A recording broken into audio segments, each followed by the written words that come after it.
So just as a quick caveat, the program is being recorded. Welcome to Women in Local Leadership, a South Shore Chamber program that was recently launched this fall. The Chamber launched this program as an opportunity to highlight key women leaders in our region and learn more about them, what got them to where they are, learn about different leadership styles, and just to kind of get to know some amazing women leaders in our region. So we've had some great sessions over the past couple of months. We have one more coming up, and today we are joined by a really fantastic panel of some of our leaders here.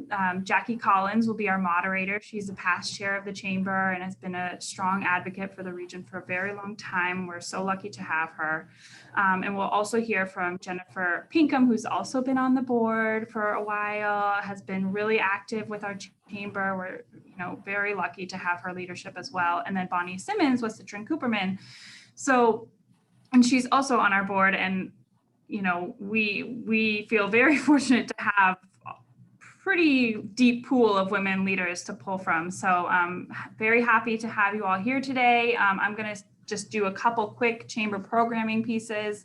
We have our monthly coffee connections. It'll be our last coffee connections of the year next week on November 5th.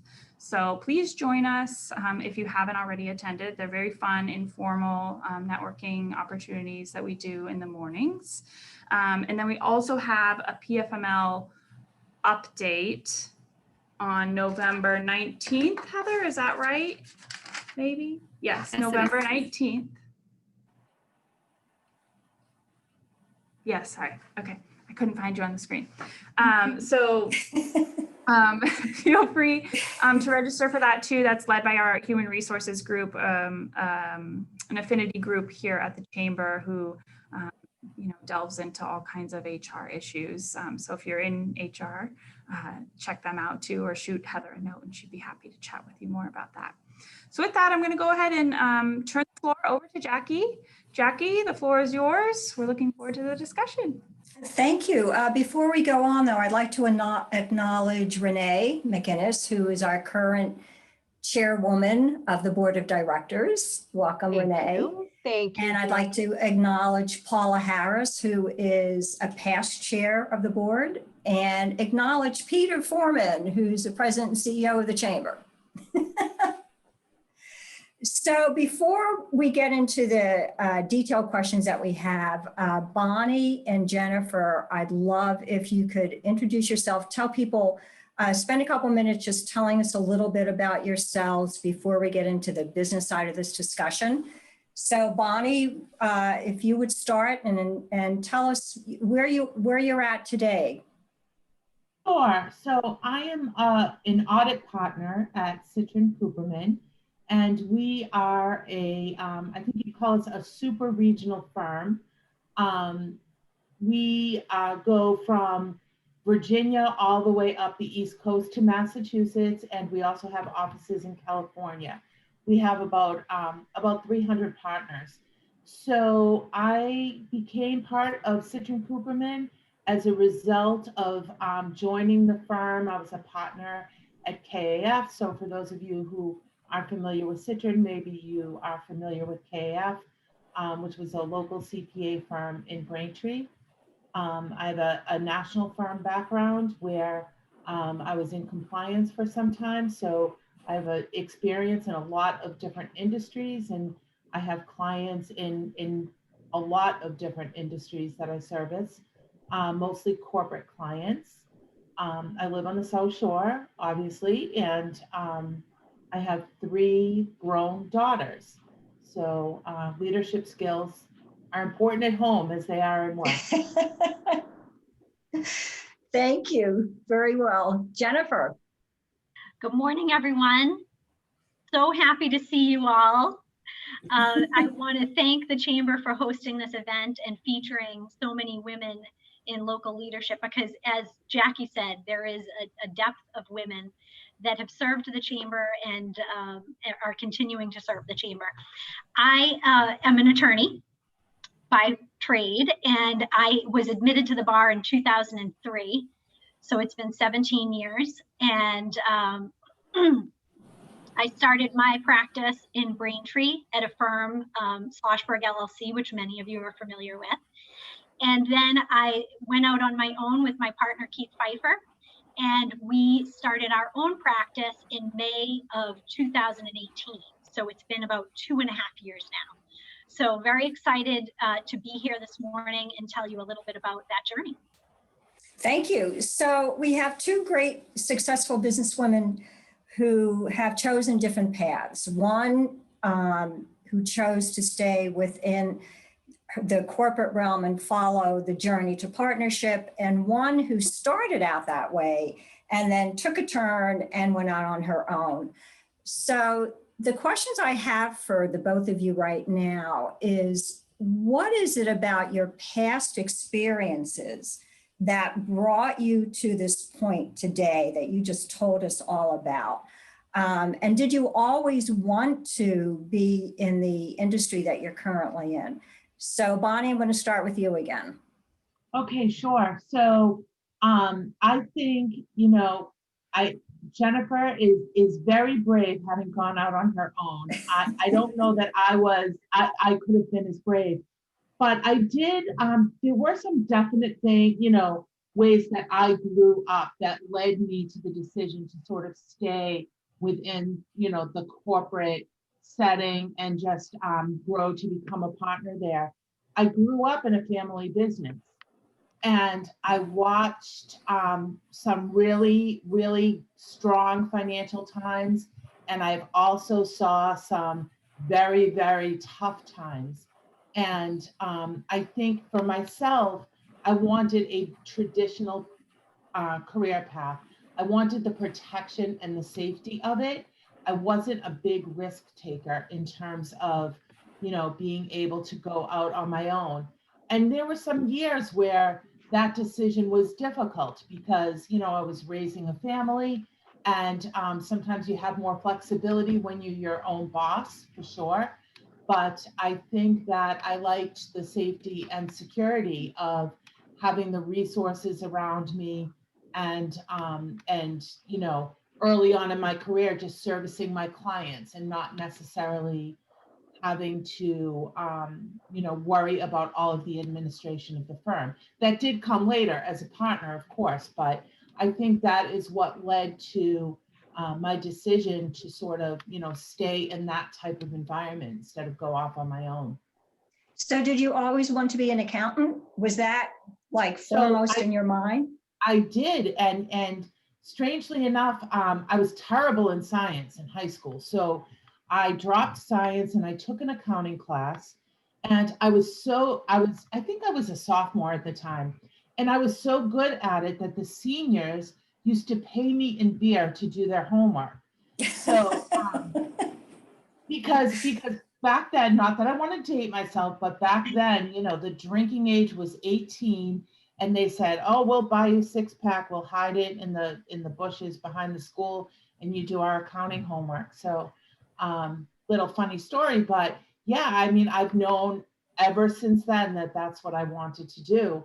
And so, of course, majored in accounting, where my classmates used to call me Miss CPA, so I really, I always loved the profession, even though I didn't know at the time that the profession would be anything more than compliance. They didn't teach us in school that we were going to have these great interpersonal skills, and we were going to have to go out and meet people. And, it was, your education was focused on skills, so it has turned out differently. And I'm so glad for that, Well, that actually poses a lot of questions I have for later. Thank you very much. Jenifer.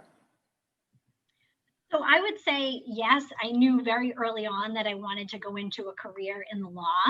I had a family member that struggled with addiction as I was growing up, and was in and out of rehab many times. And it really had a great impact on me and the trajectory of my career and what I did with my life. And so I think those experiences led me to want a career in the law. I didn't know exactly what I was going to do. I had experiences in the women's state prison, in a youth development center. I worked at the Massachusetts State House in government for 5 years, and decided at some point when I started at the State House that I wanted to be a lawyer.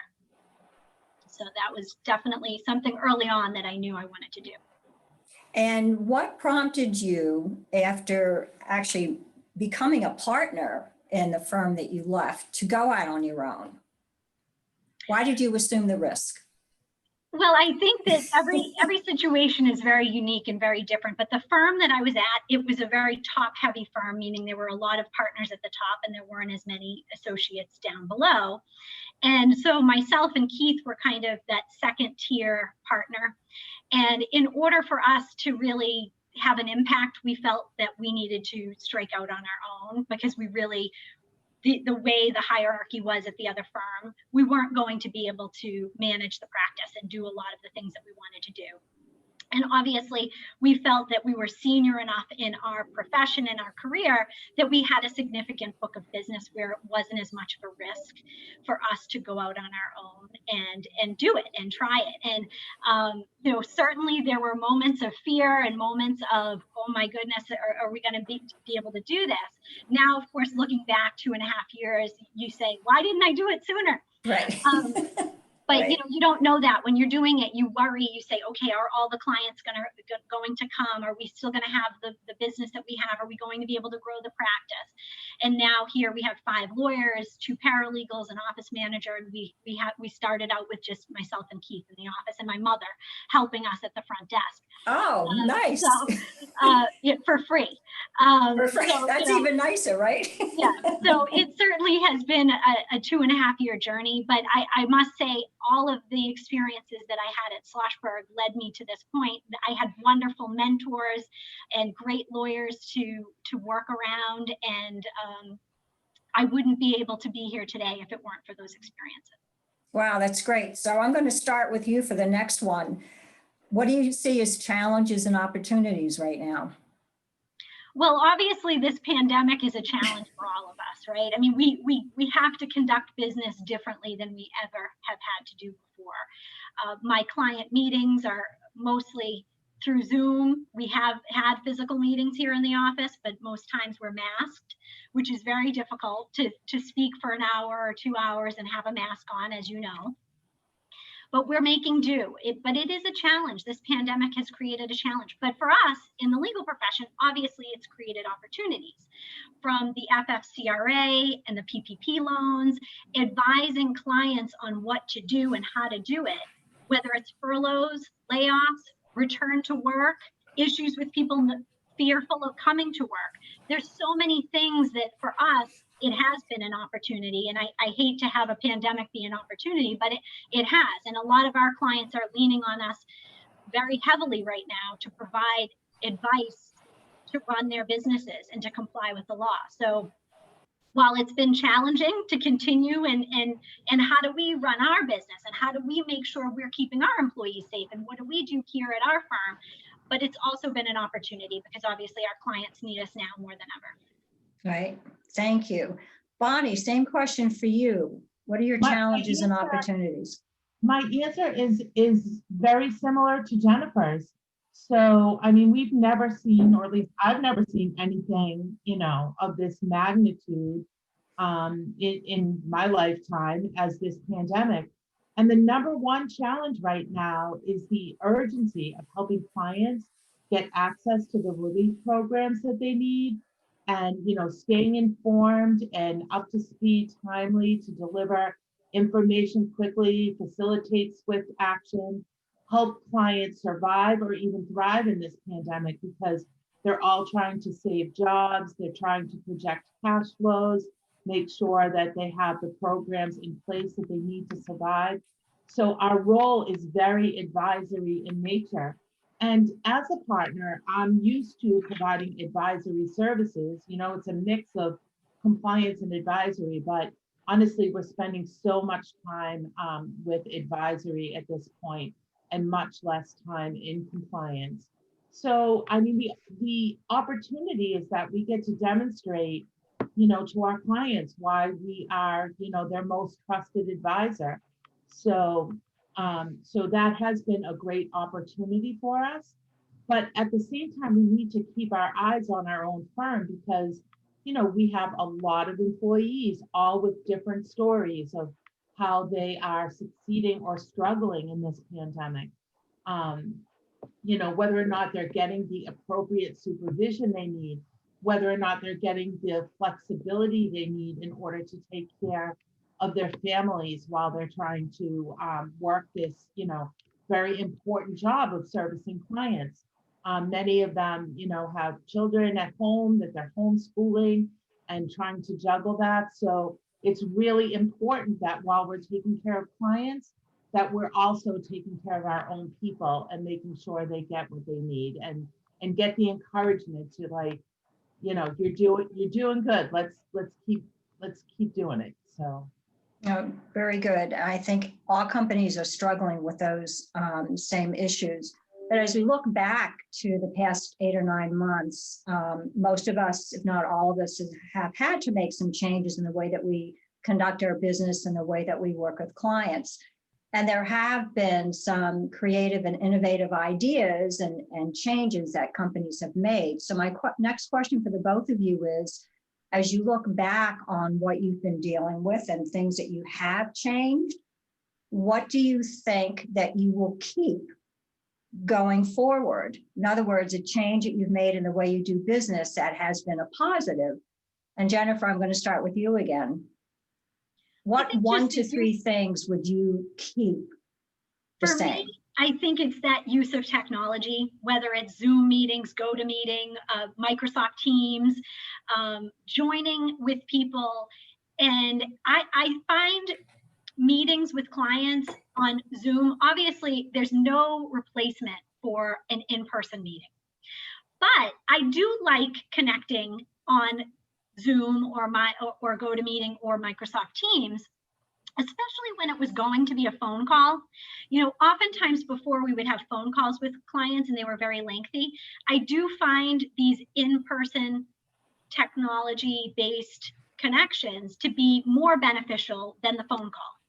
Seeing the client on the screen and being able to read them and get a sense of where they're at and connect a little bit more, I think deepens your connection with the client. And I think it's a great thing. And I certainly think we'll continue to use the technology even after the pandemic. And you see that with businesses, with schools. I think schools are going to change the way they use technology going forward. So I think that technology is going to be here to stay, and some of the innovations that we've made due to the pandemic will certainly remain. Thank you.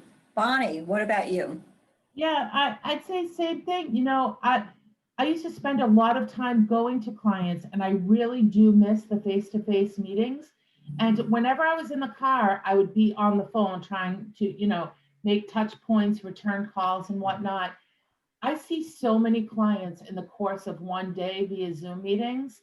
And I think that, I just prefer that so much to the traditional phone call. So I am hoping that does stay.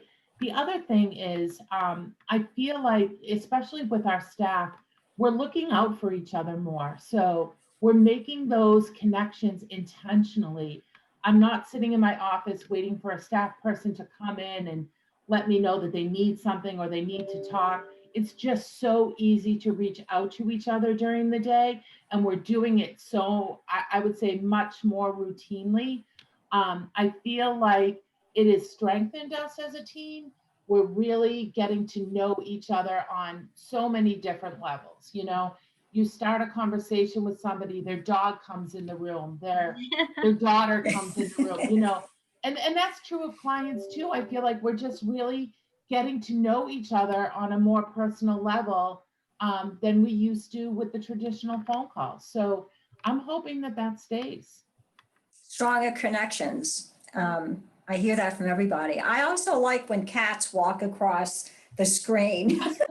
All of a sudden you see a tail sticking up or a face right in the screen. It's kind of interesting getting to know people on a different level. So what are your goals for the next 12 months, Jenifer? Well, obviously, to continue to stabilize and grow the practice to the extent we can grow a practice in the midst of a pandemic. You know, we're trying to do that.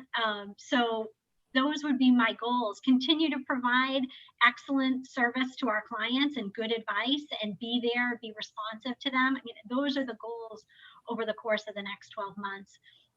My hope is that we do have either a vaccine or traditional therapeutic treatment for the pandemic, and I'm hopeful in 2021 that that happens. But honestly, I think that it's probably September of 2021 before we really see vaccination. Everyone, you know, is vaccinated, and kids are returning to school on a full-time basis and things like that. I think we still have a long way to go in this pandemic. So I'm optimistic, but cautiously so. So if we make that the assumption for next year, what would be your primary goal? Primary goal is just to continue to serve our clients as we've been doing and continue to grow our firm. How would you grow it? Well, the way that we grow it typically is obviously by bringing in business, right? And now is a challenging time to do so because we have limitations on our ability to network. So our traditional networking would have been going to chamber meetings, having one-on-one coffees, having one-on-one lunches. That is obviously not happening right now. So the way that we grow the firm in the midst of a pandemic is we try to get out there in other ways, whether it's having Zoom calls with referral sources, whether it's connecting in, I've done a lot of webinars, a lot of educational forums. That's a good way to get the firm's name out there and also show what we're capable of through a webinar, that this is our knowledge base and this is how we can help you.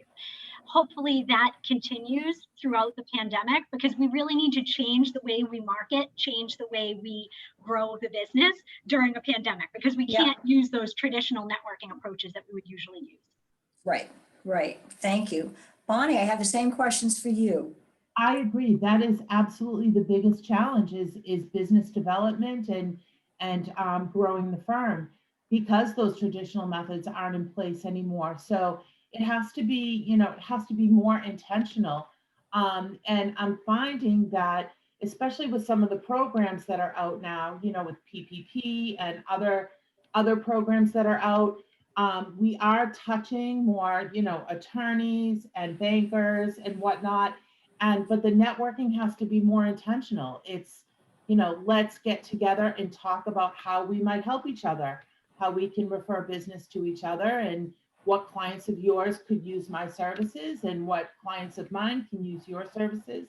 So it has to be much more intentional, I think, than it used to be, where you could go to a networking event, meet a bunch of people, follow up. It's just different. But I think it can be done, but we do have to, we have to be more intentional about it.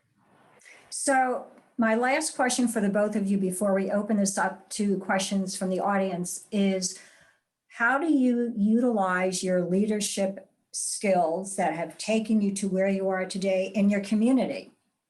And Bonnie.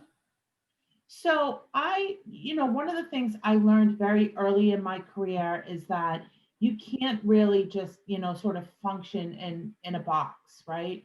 So you need to have a lot of teams around you. And it's not just teams inside your own practice, inside your own firm. It's not just a team inside your family. It's really out in the community as well. And, I'm going to give an example of somebody that I met recently who was struggling to find work. And they were in the same position at the same firm for a very long time. But they weren't out in the community at all. They have no resources, no known resources that are available to them in a time of need. And so I think it's really important that you share with the community your skills and your interests, and be part of something bigger than just your own organization.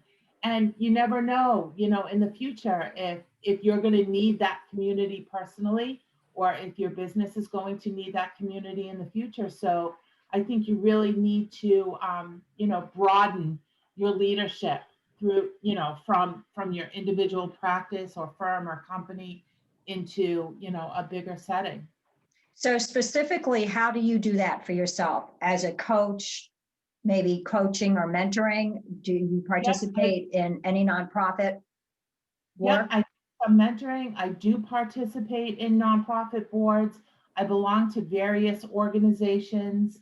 And when I do belong to an organization, it's really important to me that I'm not just on the membership roster, right? So if I'm going to join an organization, I want to make an impact. I want to make sure that, I'm participating in a very effective way. I think I have some good skills that I can share, and I want to do that. I don't just want to be on a membership roster. I want to actually make an impact. Thank you. Jenifer, same question for you. How do you utilize your leadership skills in the community? So I know I haven't mentioned it yet, but I have 2 young children, and my son is 12 and my daughter is 9. So obviously, since they've been around, I've been trying to help out in any way I can. And certainly I've coached baseball, t-ball, soccer, any sport. I've been on the sideline coaching. So it's kind of funny that some kids will look at me. Now I'm smaller than some of the kids. For those of you that don't know my small stature. Yeah, my 12-year-old has already overtaken me. So it's kind of funny to see and watch them grow. But it's so rewarding to give back to your community and be involved in your community. And so certainly I've done it through that. I've served for many years on the board of South Shore Stars, which is an organization on the South Shore serving youth in Quincy, Weymouth, and Randolph. And they serve children as young as infants all the way through high schoolers, providing so many valuable resources for the underprivileged in the South Shore, which we don't think that that community exists, but it really does. And there's people that really need our help out there. So that's been a very rewarding experience over the years to serve on that board. And obviously serving on the chamber for probably 15 years. I mean, Jackie and I go back to ambassadors probably about 15 years ago. Yep. Serving on many other committees and boards in the chamber, and giving back, giving of my time. And when you give, you get, because you feel good and you feel rewarded by giving of your time. And in professional services, our time is money. Yeah, absolutely. Those billable hours, right? It's billable hours. Every hour we spend doing something that's not billable is an hour we could have spent billing. But you have to spend that time, not only for your own personal growth, but you have to be feeling fulfilled, and giving back helps you get that fulfillment. Thank you. Well, it's been a pleasure speaking with both of you. Thank you, Courtney and Heather, for inviting me to do this. I thoroughly enjoyed it, and I'm sure all of you can see why both Bonnie and Jenifer are successful. So how about if we open it up to questions? Thanks, Jackie. So if you have a question, please either use your raise your hand function or put it in the chat function, and we'll get the ball rolling on some of these. I'm going to go ahead and jump in if I can while people are pontificating. So obviously you both have been really active in the chamber, and you touched on this a little bit, but I wonder if there's a bit of advice that you might give to either a new member or a new business person in the region about kind of how to step into, or maybe how you decided to step into more of a leadership role within either our organization or other organizations. Kind of how did you get to that point? And what kind of advice would you give to a new business or a new business professional in the region? So I'm going to say that I feel enriched being part of the chamber and being part of the chamber board. I have met so many interesting people in so many different businesses, so many smart people, great leaders who I really admire and look up to. And it has really made me aware of what great resources we have on the South Shore.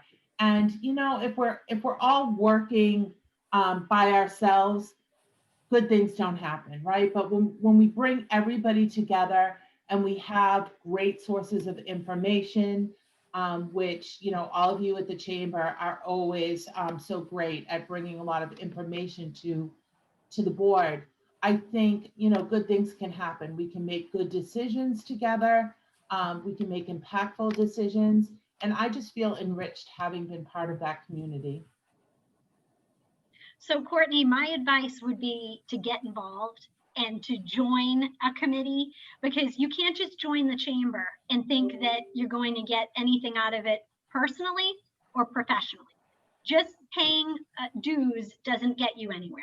You really need to invest time and join it. And really, when you join, you have to commit to being involved. And I think finding a committee that best suits your needs, whether it's the human resources group, or whether it's some other affinity group, or whether it's, whatever it may be, trying to find, and this is true not only of the chamber, but any organization, if you're going to join it, you really need to get involved and say, how can I be more involved, be more active? Because that's really how you make connections and you develop relationships that ultimately could end up being referral sources. And when I started my practice 17 years ago, started practicing law, and started with the chamber, I remember going out to lunch with Bill and Paula Harris. Paula's on the phone, way back when, 15 years ago. And of course, Jackie and I served as ambassadors over a decade ago. All these people now I have deep connections with. If I have a question or an issue that arises, I can call them because they know who I am. I've served on boards with them. And so I think developing those connections and really getting involved is important if you're going to join. So we have a question. Is it Gillian Fry? Yep.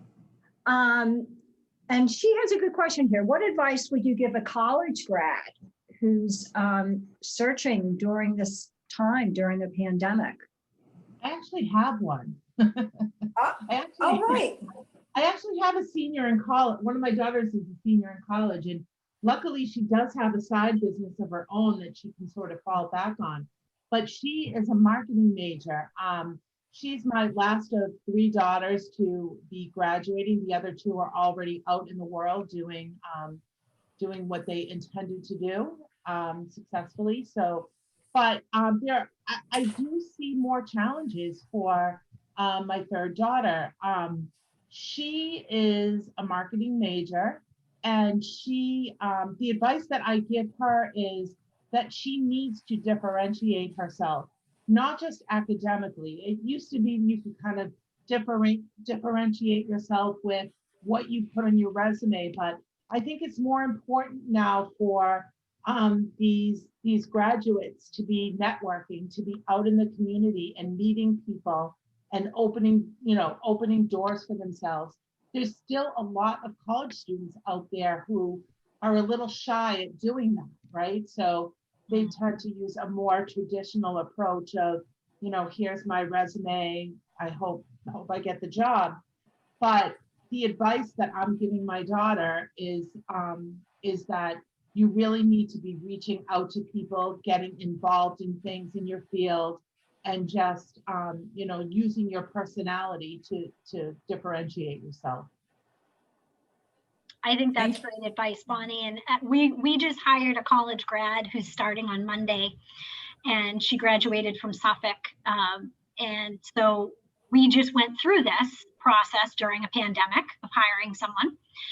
And what advice I would give is to use your network or your parents' network, whatever network you can use, to meet people and to make connections. Because the way that we found this particular person was because she was a connection, and we interviewed her, and ultimately we hired her. So we wouldn't have done that. It wasn't through Indeed. It wasn't through any job website service. It was through a connection. And I think oftentimes jobs come through personal connections and making the best. I think it's very hard right now during a pandemic because Again, we talked about that lack of the ability to network properly, but you have to do what you can with the resources you have, and whether it's setting up Zoom calls, asking people if they'll mentor you for college grads. I think that, you know, looking on LinkedIn, reaching out to people that you may be connected with or your family may be connected with, and asking, would you be willing to do a Zoom call and give me some advice about my career? You never know what that connection will ultimately lead to. And that person might say, oh, I know of a company that's looking for something, or I know of somebody that's looking for someone in that role. You never know where it will lead, so you have to build on those connections. I think just blindly sending out resumes, even pre-pandemic, was tough. Now it's even harder. And a lot of companies just aren't hiring right now. There's just a lot of, I've talked to several of my business clients. They've gone into a mode where they're not hiring. And in fact, they're freezing their salary, freezing employees' salaries, not giving out bonuses this year. So things are tightening up.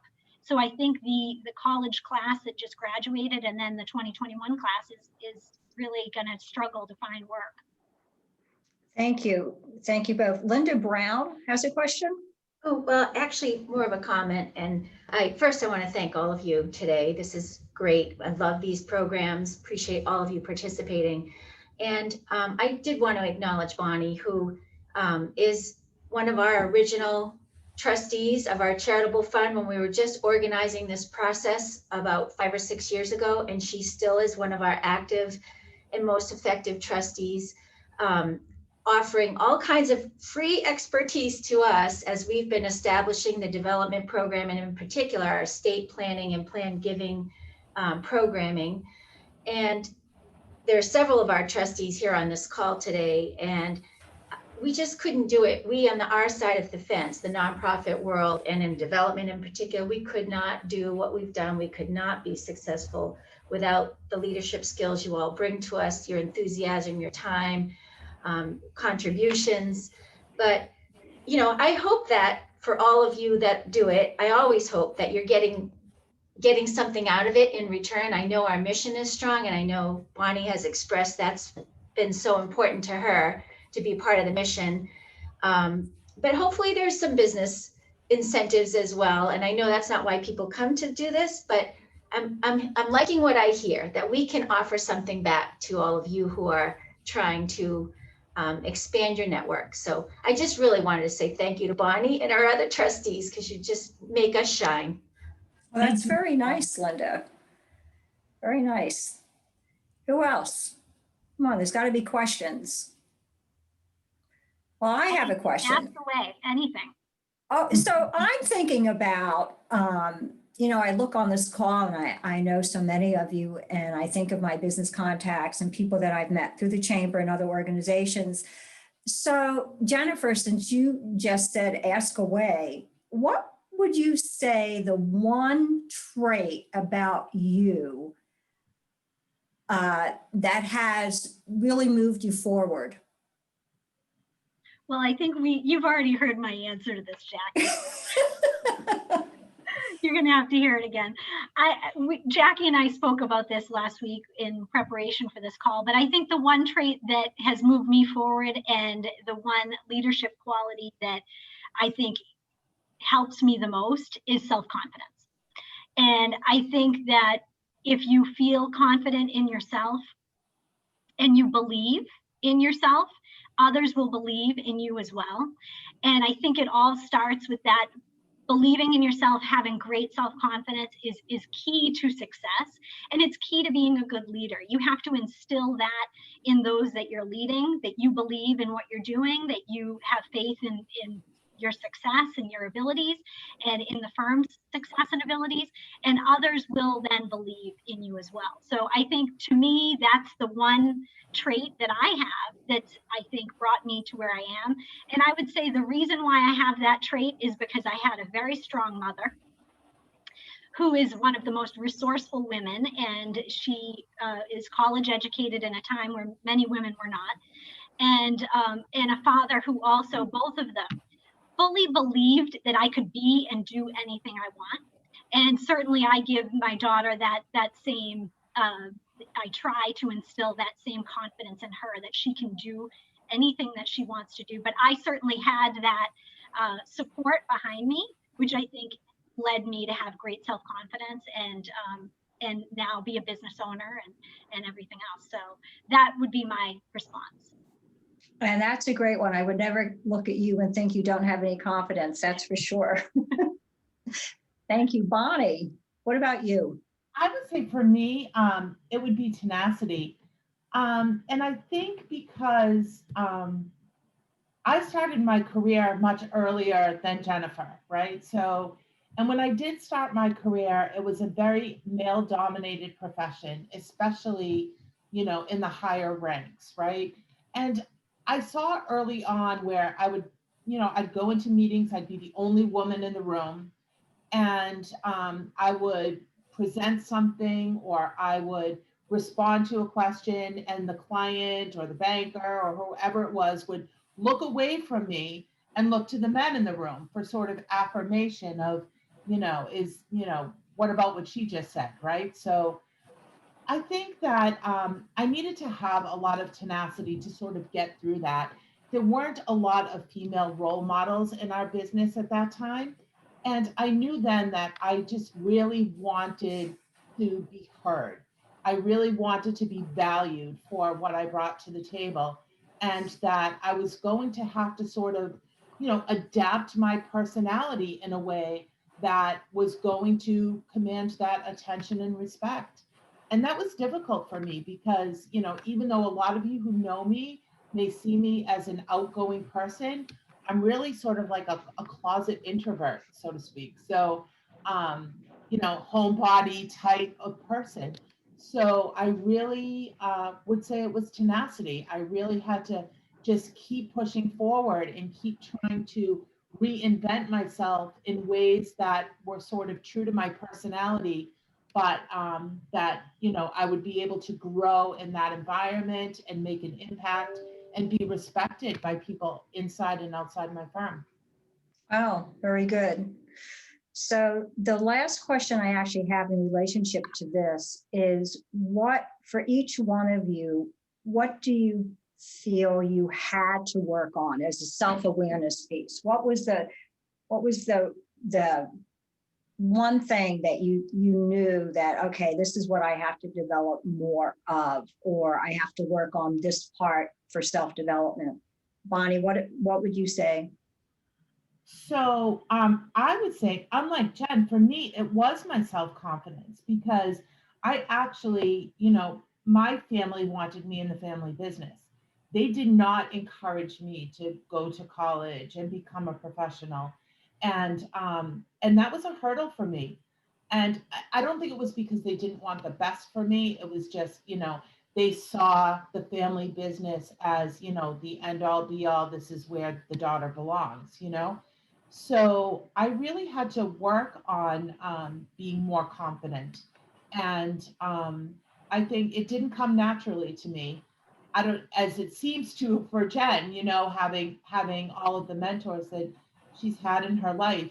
I didn't have any sisters. I didn't have any aunts. I didn't have any other sort of female role models, even within the family, that I could look up to. So I really had to work on my own self-confidence. Wow. Well, I have to say it worked. Mm. I picked that up from you. Jen, what did you have to work on? Well, there's definitely more than one thing. I mean, I think that, there's so many things that I work on now and I've worked on over my career.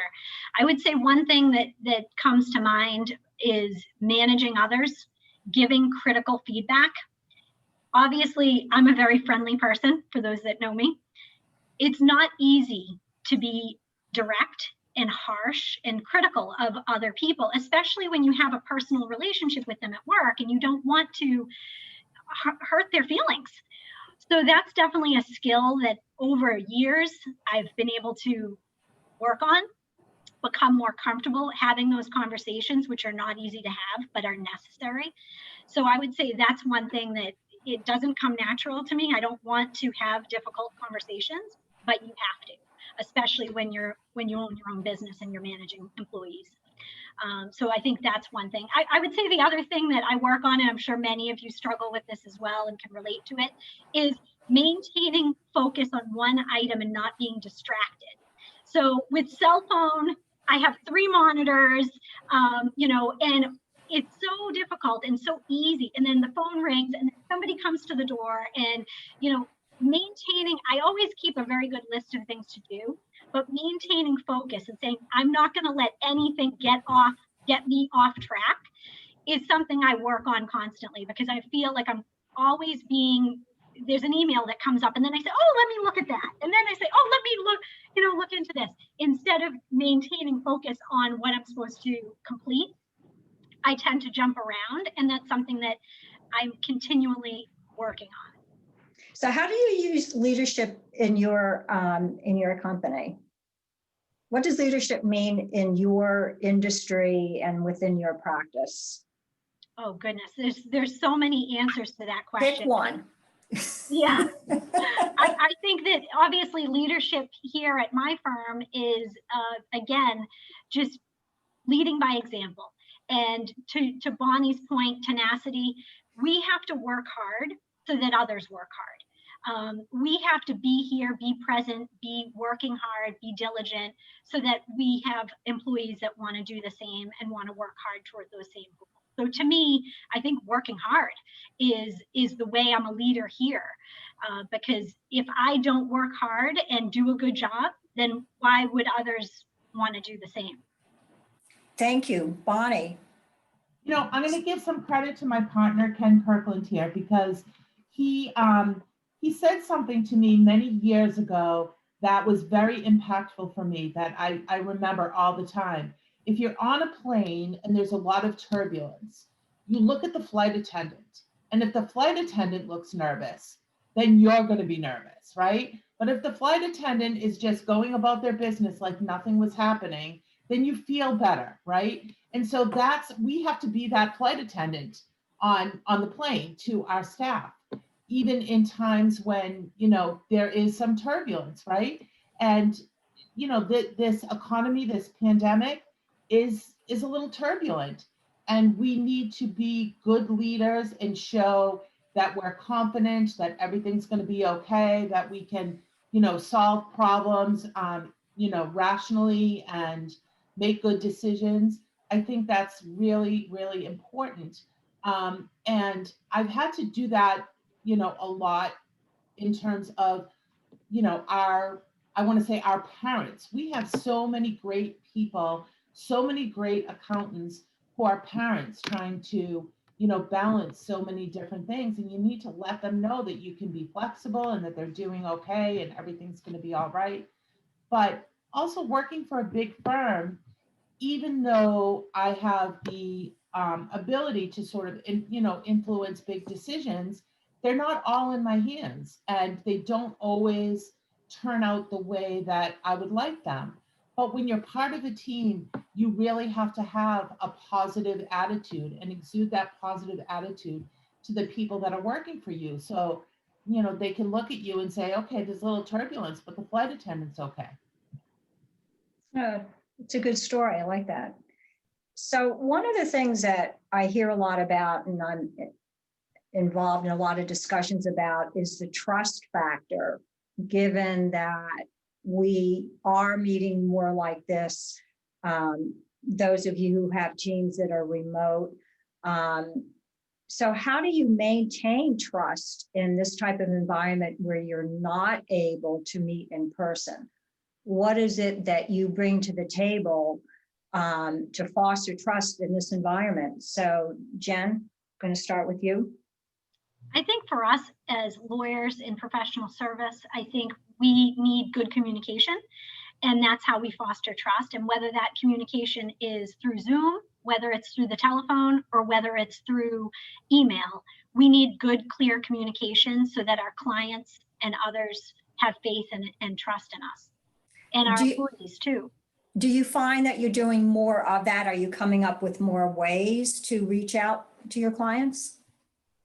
I think we have been reaching out much more frequently during the pandemic, both through newsletters, but also through personal touches, emails that are directed toward industry specific issues. So we've been doing more of that during the pandemic than we would have otherwise done. Thank you. Bonnie? I agree. And, that has absolutely been the case in terms of clients, is just reinforcing that relationship with being in touch and understanding what they're going through and, trying to help them through it. It's also been very important with our staff as well. And, more proactively reaching out to them. Everybody's been working really, really hard during this pandemic because there are so many things to balance with client needs right now. And we have so many people that are struggling to take vacations and whatnot. So you really have to sort of see when somebody is struggling, because they're not so quick to come forward and let you know and try and, proactively help them out. There have been a couple instances this year where, it was clear to me that a couple people were struggling to get in some vacation time and that they really needed it. So I worked closely with them to try and, reschedule some of their assignments and just, try and find ways where they could take some time off and sort of, reset. And I hope that, my hope is that all of our staff know that they can come to me with those types of things, because I do think it's really important to make sure that your people are in, your staff are in a good mindset. It's important to take care of clients, but it's really important to take care of them as well. Thank you. Thank you very much. I think we all also learned something about ourselves during this period of time, maybe something that we thought was necessary and we're finding out it's not so necessary to have a certain thing or be a certain way or do a certain thing. So for Bonnie and Jenifer, is there something that you've learned about yourself? Jenifer? I'm not sure. I mean, I think that one thing I've learned is that we can get through anything, and we will. And so you just have to have faith, even during the time that I've run the practice and since we've been out on our own, it hasn't been all roses and peaches, and it never is. We've had ups and downs, and we've had things that have gone wrong. And I think that you always need to be flexible, resourceful, and just try to make it through. I mean, who ever thought we would be in the midst of a pandemic like this?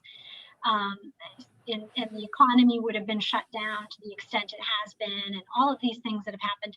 I remember when coronavirus first hit, and I had calls with, I represent schools, some educational institutions, and they had obvious concerns, and we thought, oh, okay, 2 weeks, and now here we are. And I think if there's one thing I've learned, it's just that I have to remain flexible.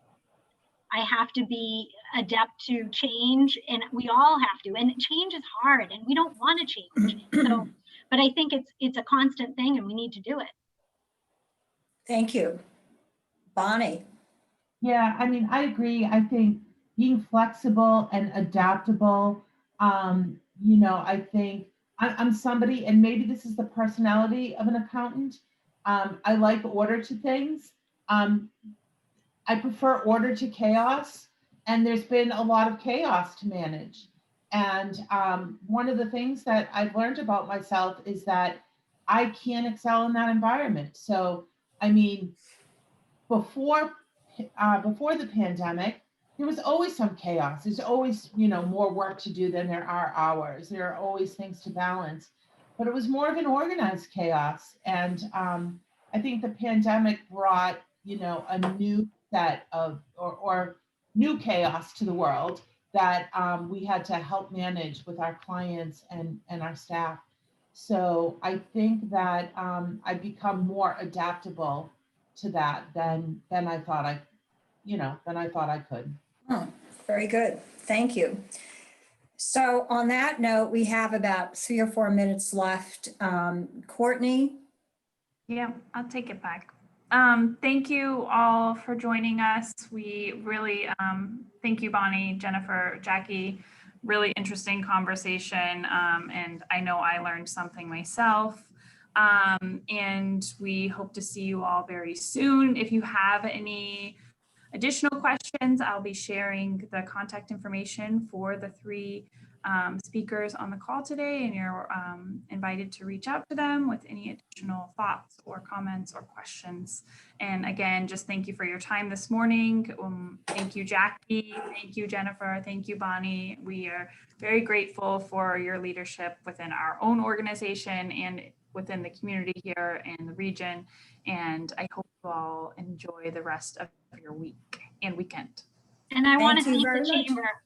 The chamber has been so adaptable during this time. And Yeah. thank you so much for all you're doing to keep us connected.